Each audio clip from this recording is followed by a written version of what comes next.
რა დაავადებაა დიუშენის სინდრომი? როგორ ვლინდება ეს დაავადება? რას უნდა მიაქციონ ყურადღება მშობლებმა და როგორ მკურნალობენ დიუშენის სინდრომს? თემაზე ბავშვთა ნევროპათოლოგ გიორგი პაქსაძესთან ერთად ვსაუბრობთ. საღამოშიდობის ბატონო გიორგი, ძალიან დიდი მადლობა, რომ მობრძანდით და ხართ ჩვენი გადაცემის სტუმარი. დღევანდელი ჩვენი გადაცემა ეძღვნება ძალიან მნიშვნელოვან თემას, დიუშენის სინდრომს.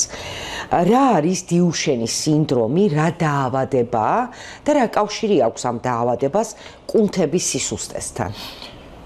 მოგესალმებით პირველ რიგში, მოგესალმებით თქვენს დამაყურებელსაც. დიუშენი ეს არის იშვიათი გენეტიკური დაავადება არის, რომელიც რა თქმა უნდა ვლინდება პირველ რიგში კუნთების სისუსტით. უმეტესად ვლინდება უფრო მეტად ბიჭებში, ვიდრე გოგონებში. და საერთო პოპულაციიდან მიღებულია, რომ ყოველ 3000 ასე რომ ვთქვათ 3000 ბავშვი მოდის ერთი შემთხვევა. ასე გავრცელებულია? კი ბატონო, რომელიც ბოლო, აი მაგალითად ჩემი პრაქტიკიდან გამომდინარე, ბოლო 5 წლის მანძილზე ცოტა მოიმატა. იმატა კუნთოვანმა სისუსტეებმა. ეს დაავადება მიმდინარეობს კუნთების სისუსტით. სიმპტომები რა აქვს ბატონო გიორგი? სიმპტომები, აი რას უნდა მიაქციოს მშობელმა ყურადღება? პირველ რიგში მშობელმა უნდა მიაქციოს ყურადღება, რომ აგვიანებს ჯდომას, სიარულს. აი პირველ რიგში უნდა მიაქციოს მშობელმა ამ მდგომარეობებს ყურადღება, მაგრამ როგორც წესი, გავრცელებული თემა არის, რომ აი გაივლის ვთქვათ 2 თვის მერე, 3 თვის მერე, თუმცა არის ძალიან ბევრი შემთხვევები, რომ აი მაგალითად ხშირად ვეკითხები პაციენტს, რომ კიბეზე როგორ ადის და მეუბნება, რომ ძალიან უჭირს 2 ხელის დახმარებით. აი ეს უკვე საგანგაშო სიმპტომი არის, რომელსაც უკვე აუცილებლად ჭირდება კვლევების გაკეთება და აუცილებლად ჭირდება იმ ანალიზების ჩატარება, განსაკუთრებით კრეატინ კინაზა და მიოგლობინი, რომელიც პირდაპირ მაჩვენებელია ამ მდგომარეობის. აი ელემენტარული დიუშენის ერთ-ერთი დამახასიათებელი ასევე სიმპტომია ბავშვთა ასაკში, აი როცა ჯდომის დროს ან ხოხვის დროს ბავშვი ძალიან უჭირს წამოდგომა და წამოდგება 2 ხელის დახმარებით. ანუ ეტაპობრივად დგება. ეტაპობრივად დგება. ნაწილ-ნაწილ არის ეს წამოდგომა, თუმცა რატომღაც კუნთოვანი, საერთოდ კუნთოვანი სისუსტეები რატომღაც ჩემდა გასაკვირად, განსაკუთრებით ბოლო, აი ვიცი, ძალიან რამოდენიმე წელია თითქმის რჩება, ასე რომ ვთქვათ, ყურადღების მიღმა. ბატონო გიორგი, მინდა შეგეკითხოთ, კუნთოვანი სისუსტე ვიზუალურადაც გამოიხატება? მცირდება ეს კუნთები? კი ბატონო, მცირდება როგორც მისი ძალა, ისევე მოცულობა. ანუ მშობელმა ყველა ვარიანტში უნდა შეამჩნიოს. აუცილებლად უნდა შეამჩნიოს და სამწუხაროდ რომელ დაავადებაზე ჩვენ გვაქვს საუბარი, ეს არის პროგრესირებადი ფორმა და მე პირადად რამოდენიმე წლის უკან მყავდა 2 პაციენტი, სადაც დაიწყო ქვედაკიდურებინა და წავიდა აღმავალი გზით, რომელიც შემდგომში იწვევს გულმკერდის კუნთებისა და სასუნთქი კუნთების გაჩერებას. და მე სამწუხაროდ დგება ლეტალური შედეგი. ბატონო გიორგი, დიუშენის სინდრომს მენტალური განვითარების შეფერხება თუ ახლავს თან? არა, შეიძლება ახლდეს მხოლოდ 20-30% შემთხვევაში. ძირითადად ასეთი ბავშვები საღიგონების არიან და ამიტომაც არის, რომ მშობელს იმდენად ეჭვი არ უჩნდება რაიმე სხვა პრობლემაზე, თუ მაგალითად რაიმე და კიდევ ერთს მინდა გავუსვა ხაზი. თავისებური სიარული ახასიათებთ ასეთ ბავშვებს, რომელიც მენჯისა და მენჯსქვემოთ კიდურების სიარულს შეეხება და ხშირად ასეთი ბავშვები ხდებიან ორთოპედთან ძალიან მცდარი დიაგნოზით. და ბატონო გიორგი, თქვენ ჩამოთვალეთ ახლა სიმპტომები, რასაც უნდა მიაქციოს მშობელმა ყურადღება და ვთქვათ აღმოაჩინა დედამ, რომ შვილს რაღაც გარკვეული პრობლემა გააჩნია. რომელ ექიმს უნდა მიმართოს, ვისთან უნდა მივიდეს? პირველ რიგში მე ძალიან დიდი თხოვნა მაქვს ნებისმიერ ჩემ კოლეგასთან მომიჯნავე სპეციალობაში, რა თქმა უნდა, რომ აუცილებლად ჩემო კოლეგებო და ჩემო მშობლებო კუნთოვანი სისუსტეების შემთხვევაში მე მესმის ყველა სპეციალობა საჭიროა, მაგრამ აუცილებლად უნდა მიმართო ნევროლოგს, იმიტომ რომ კუნთის კუმშვადობა, კუნთის რეფლექსური ფუნქცია და კუნთის ასე რომ ვთქვათ, მუშაობა, როგორ მუშაობს ის ბავშვის ორგანიზმში, ამის შეფასება მხოლოდ შეუძლია ნევროლოგს და არც ერთ სხვა. ანუ თუნდაც მივიდნენ პედიატრთან, პედიატრმა ყველა შემთხვევაში მაინც უნდა გაუშვას ბავშვის მშობელი ნევროპათოლოგთან. კი, იმიტომ რომ როგორია რეფლექსური ფუნქცია, როგორია კუნთის დაჭიმულობა, იმიტომ რომ აი ეს დიუშენის დაავადებას, რომლის ძირითადი, ასე რომ ვთქვათ, მიზეზი ეს არის ცილა დისტროფინის ნაკლებობა, რომელიც X ასე ვთქვათ, გენთან არის შეჭიდული, მისი არარსებობა ან დეფიციტი იწვევს ზუსტად კუნთშობობის ფუნქციის დარღვევას. ამიტომ არის რომ იმ კუნთს მისი ფუნქციის შესრულება აღარ შეუძლია. ბატონო გიორგი, კიდევ რა შეიძლება გამოხატულება დროთა განმავლობაში ასეთი დაავადების მქონე პაციენტში აღმოჩნდეს? აი ვთქვათ, მეხსიერება მაქვს მხედველობაში თუ უკვე იცდებათ, უჭირთ თუ არა ყლაპვა და აი ჩონჩხთან და აგებულებასთან დაკავშირებული პრობლემები თუ ექმნებათ? აი როგორ არა ექმნებათ აუცილებლად და ეს ძირითადად არის გადაადგილებასთან მიმართებაში. წეგან აღნიშნე როგორც კივეზე ყოველთვის ასვლა უჭირთ ხოლმე ჯერ, მაგრამ მე უკვე ჩამოსვლაც. და სიარულს თუ შეიძლება საერთოდ შეეშვან და შეეზღუდოთ? როგორ არა. ჩემს პირად პრაქტიკაში იყო, მაგრამ ძირითადად ესენი ქვედა კიდურებიდან იწყება მედის აღმავალი გზით და სამწუხაროდ ლეტალურად დამთავრდა ერთ-ერთი ასე რომ ვთქვათ მოზარდის რომელსაც უკვე სუნთქვაც და ყლაპვის ფუნქციას გააჩერა ბოლოს. მიუხედავად ჩვენი დაჯინებული თხოვნისა, რატომღაც რეაბილიტაცია არ მოინდომეს. ბატონო გიორგი, აი როგორ მკურნალობენ დიუშენის სინდრომით დაავადებულ ბავშვებს ადამიანებს?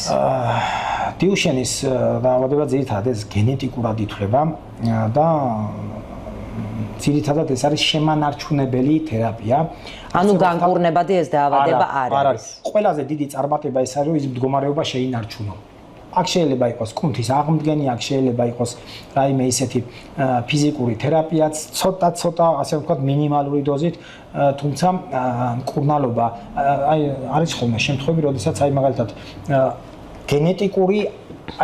გენეტიკურ ანალიზში ვთქვათ, მოდის პასუხი, რომ ვთქვათ, გენეტიკური არ არის. მაგრამ თაობაში ვერავის ვერ აღმოაჩენენ, თუმცა ამისა ხლა მკურნალობას ვერ შეაჩერებ, ხო?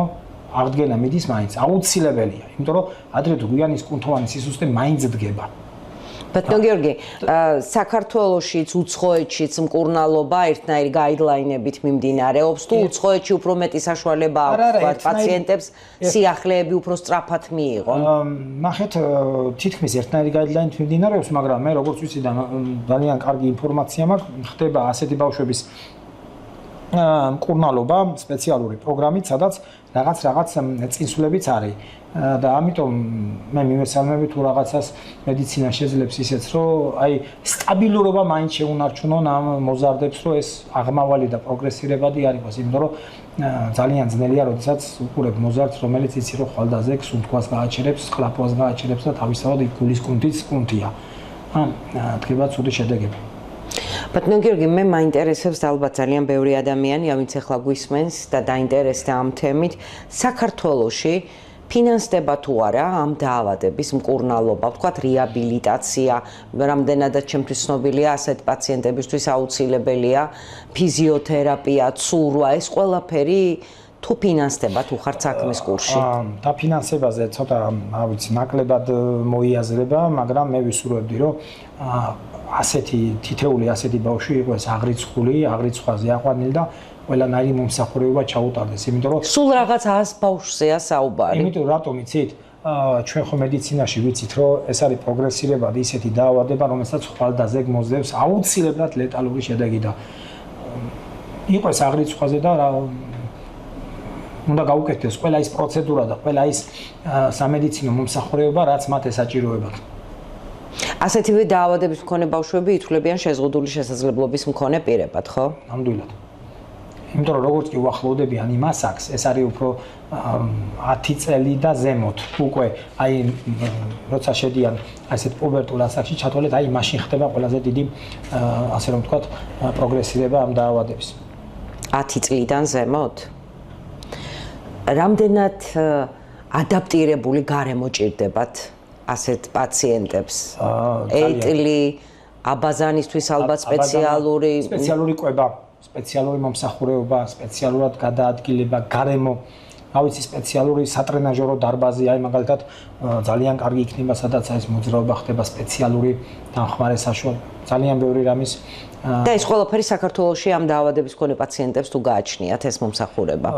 მე როგორც მაქვს ინფორმაცია, ნაწილობრივ აქვთ ასეთი და შეუძლიათ. თორე არის რაღაც საქართველოში ძალიან ბევრი ცენტრი გაიხსნა, ძალიან ბევრი მომსახურება, სადაც შეიძლება იგივე მომსახურება დაამატონ და ვსიო და მიიღებს გარკვეულ საჭირო მომსახურებას ყველა ეს პაციენტი. მოდით კიდევ ერთხელ დაუბრუნდეთ სიმპტომებს და თუ აქამდე არ გვისმენდა ვინმე კიდევ ერთხელ მოკლედ ჩამოვაყალიბოთ უკაცრავად რა აუცილებელი ნიშნები უნდა ამოიცნოს მშობელმა საკუთარ შვილში, ღმერთმა ყველას აცილოს, რას უნდა მიაქციოს ყურადღება და როდის უნდა ატეხოს განგაში მშობელმა. კი ბატონო, პირველ რიგში კიდევ ერთხელ ვიტყვი, რომ ეს არის მოძრაობის შეზღუდვა, განსაკუთრებით ჯდომა, განსაკუთრებით წამოდგომა, აი მაგალითად ჯდომის შემდგომ ხოხვა აუცილებელია, თუმცა პაციენტების გარკვეული ნაწილი რატომღაც ამ ეტაპს აგდებს და ყველაზე დიდი არის ჯდომის პოზიდან წამოდგომა. ის არ უნდა იყოს ორივე ხელზე დაყრდნობით, არ უნდა იყოს ძალიან გაძნელებული მისთვის და არ უნდა მიიღოს სხვადასხვანაირი პოზა. მისი წამოდგომა უნდა მოხდეს საკმაოდ ისეთ მარტივად და აუცილებლად სიარულის დაწყების მომენტი. სიარულის დაწყების დროს ესე იგი, როცა ის რაიმეს ეხდნობა, არ უნდა მოხდეს ძალიან სწრაფად მისი დაშვება ძირს. ესე იგი, კუნთის სწრაფი დაღლა და მეორე, დგომის დროს არის კიდევ ასეთი მნიშვნელოვანი სიმპტომი, საჯდომის ნაწილი, აი რატომღაც იკავებენ უკანა მხარეს, ანუ თითქოს აი რაღაცას ჩაჭიდებული ხარ. აი ასეთი პოზა არის კიდევ მაგათთვის დამახასიათებელი, რომელსაც კუნთოვანი სისუსტეები. და შემდგომ უკვე მოდის პროგრესირება, იმიტომ რომ მასაში კუნთი არ იმატებს. ძალაც თავისთავად არ აქვს. ტკივილი თუ ახლავს ბატონო გიორგი ამ პროცესს, აი თქვათ 4 წლის არის ბავშვი, მას ხო შეუძლია თქვას, რომ მტკივა ფეხი. როგორ არა, როცა იოლად ეღლება. კუნთი ეს ერთი და მეორე. და შესაძლოა ბავშვმა თვითონვე თქვას, რომ ტკივა ფეხი. ტკივა ფეხი და მიუხედავად ამისა, როცა აი ნივთიერებათა ცვლა დარღვეულია, აქ შეიძლება იყოს სხვა მინერალების, მაგალითად რკინის დეფიციტი, რომელიც მას ასევე გამოიწვევს კუნთის ძლიერი ტკივილი, რომელიც ამ დროს იმ მინერალების ცვლასთან არის დაკავშირებული ასევე. იმიტომ რომ ფაქტიურად იქ ხო შემაერთებელი ქსოვილი არის ჩანაცვლებული კუნთის ქსოვილის მაგივრად, რომელიც ფუნქციას ვერ ასრულებს. ამიტომ იქ ნივთიერებათა ცვლაც მოშლილია. ამიტომ შეიძლება რომ ტკივილი იგრძნოს და თქვას, რომ აი ფეხები მტკივა, იოლად ვიღლები, არ შემიძლია, სულ ხელში უნდა, თენა მოდის და გეუბნება რომ აი სულ ხელში უნდა, არ უნდა რომ ძირს ჩამოვიდეს.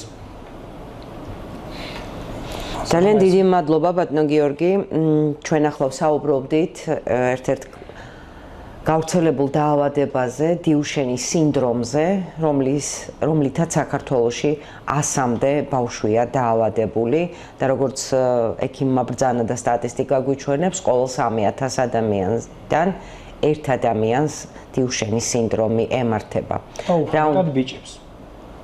გოგონებში რამდენად ხშირია? ძალიან იშვიათი. მაგალითად, საერთოდ რო ავიღოთ, აი მაგალითად 100-დან მხოლოდ 2-ს ემართება გოგონას. და მიმდინარეობის სირთულის მიხედვით ბიჭი ერთნაირად მიმდინარეობს. ძირითადად, მაგრამ ბიჭებში მაინც უფრო რთულად. ვიდრე გოგონებში. და რამდენი ხანი ცოცხლობენ ასეთი პაციენტები? აი თქვა შესაძლოა თუ არა ამ დაავადების მქონე პაციენტმა იცოცხლოს 60 წლამდე 50 არა, გამოიცხოვენ. ძალიან იშვიათ შემთხვევაში. სამწუხაროდ იშვიათ შემთხვევაში. უმეტესობა აი 99% ძირითადად აღწევს 20 წლამდე. და კიდევ ერთი შეკითხვა ვიდრე დაგემშვიდობებით, ეს დაავადება თქვენ როგორც ბრძანეთ, ადრეულ ასაკში გამოვლინდება ხოლმე, მაგრამ თუ არის ისეთ შემთხვევა, რომ აი ვთქვათ 10 წლის ასაკში ან 15 წლის ასაკში გამოუვლინდეს ადამიანს. მაგრამ ეს დიუშენი არა, ცოტა სხვა ფორმაა დისტროფის. რომელიც 10-15 წლის ასაკის ზემოთ ვლინდება, იწყებს გამოვლინებას. და ამის დიფერენცირება ხდება ძალიან მარტივად და იოლად, მხოლოდ ასაკის მიხედვით. ძალიან დიდ მადლობას მოგახსენებთ. მაყურებელს შევახსენებ, რომ ჩვენ გადაცემის დღევანდელი თემა გახდა დიუშენის სინდრომი, დაავადება. ვსაუბრობდით ექიმ გიორგი პაქსაძესთან.